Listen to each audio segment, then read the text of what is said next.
G'day, it's Rusty from Rusty's Outback Adventures, and in today's video I want to talk to you about the 5 tools I always take with me when I go camping.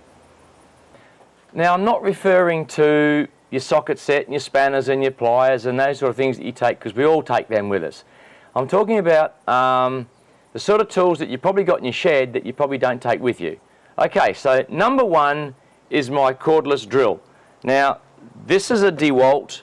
The only reason I bought the DeWalt is because I needed to replace my old cordless battery drill that died, and the local tool shop had a bit of a sale out on DeWalt gear, so that's why I bought that. Now, with a drill, obviously you're going to need to take drill bits, and this is just a kit from 1mm up to 12. And if you don't have a set of these step drills, these are the best thing since sliced bread, so I would recommend you have a set of these in your toolkit as well. So really handy things to have. Okay, that's number 1. Now, number 2 is an impact driver, and again, this is a DeWalt. This came with the kit with the drill, and you never know, you might need to put a Tek screw in, or you might need to put a screw in something. So when I take this, I always take the screwdriver bit. Got a tin here that's got Tek screwdrivers, a few short bits, and a socket adapter, so you could put a 3/8 drive socket on them. So yeah, having the impact driver and the drill, I always carry some wood screws, a few metal screws, and a jar of assorted Tek screws. You never know when you might need to put a Tek screw in something. You know, something might have come loose, or you might have broken something. So, okay, that's number 2. Okay, number 3, and that is my cordless grinder. Now, I've never had a cordless grinder before. This thing has got to be the best thing around. I also carry a container that's got the usual bits for it. I've got a flappy wheel, I've got a grinding disc, and I've also got a cut-off disc. And you can do 101 things with these things in a grinder. So yeah, I always carry that as well.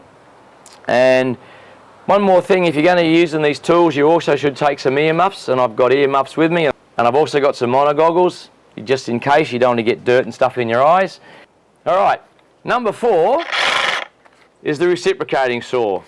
What a bit of gear that is. Now, you might need to cut a piece of firewood. You might have, you know, a bush track somewhere and there's a branch across it, or you need to clear a bit of that away. This, you know, really handy piece of gear to have. I also carry some spare blades, assortment of small wood ones, metal ones. This one here is called Demolition Fire and Rescue. Must be able to run amok and do it all sorts. So that's the reciprocating saw. Okay, let's move on to number 5. Okay, so number 5 in my tools that I always take with me is my vise. And you probably think, where the hell are you going to put that? Alright, so I've got a plate which actually bolts onto the tow bar. So you take the tow ball out, bolt this plate on, and then these 2 securing bolts pick up on the 2 slots here, and there you have yourself a vise securely mounted to your tow bar. When I take the camper trailer, there's the mounting bracket for the hitch, so this can actually bolt onto the top of that hitch bracket instead of having to take it off. So there's 101 uses for a vise. We've used it for all sorts of things. We've had to make a bracket, we've had to bend a bit of flat bar, so we put it in here and bend it over. Made a few brackets for a battery that died. We had to swap a battery out in the camper trailer. So with all these tools, it might also be to help someone else. You know, we've also been in a situation we've actually helped someone else. They had a broken strap on their water tank. We were able to fashion a bracket for them and get them on their way. You know, it's not always about what you take. It might also be about helping someone else. And we take this stuff whether we're, you know, going overnight, whether we're going down the local caravan park with a caravan for a weekend, or whether we're going bush. So we always take these things with us. And just as a bonus, I might just say this.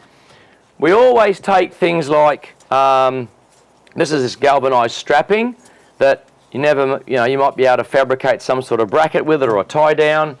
I've usually got a bit of flat bar. This is aluminium. I take a bit of 50 by 3 metal flat bar. You can always cut it in half if you needed to. You've got the grinder there, slit it down the middle. Piece of box tube. You can always fabricate something out of that. And a bit of angle iron. Now this is a bit of slotted angle, but you can use, 25, 32 mil, maybe by 2 or 3 mil thick. So having these sort of things and these tools and a vise, you pretty much can do some basic repairs, and that might all is the difference between being stuck somewhere and actually being able to get yourself underway again. Alright, so these are the 5 tools that I always take with me whenever I go camping. I really like to hear from you guys. What is it that you take? Do you take something similar? Do you have any suggestions about other things that we should be taking other than the normal tools? So these are the 5 I take with me, and they've come in handy a few times as well. So now, a few months ago I made a fold-up camping table, and recently a friend of mine, Daniel, who runs the Explore Ranger YouTube channel, made a comment about having a little table, for in your camp, cooking and those sort of things. So I actually offered him my table, and so I gave my table to Daniel, and he recently uploaded a little video just showing him how it fitted well for his setup. So I'll put a link to Daniel's video in the description below, and I'd like to reveal to you today, this is the new Mark II table that I built myself. Now the original table was 435 mil by 1 metre long, and it was 435 mil because that's the size of the timber I actually had in the shed. So this one I made 500. It's a sturdy table, same design as the folding leg underneath. It's got the filler, so it fits in this slot. It's got the locking pin, so if someone were to knock the table, it's not all going to fall over.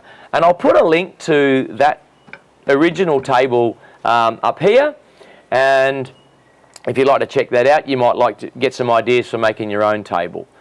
Okay, so that's it for today. If you enjoyed the video, a thumbs up would be appreciated. If you'd like to subscribe, the subscribe button is, I think it's here. And as I said, I'll put a link to the original table construction video up here somewhere. So yeah, thanks again for watching, and we'll see you in the next one.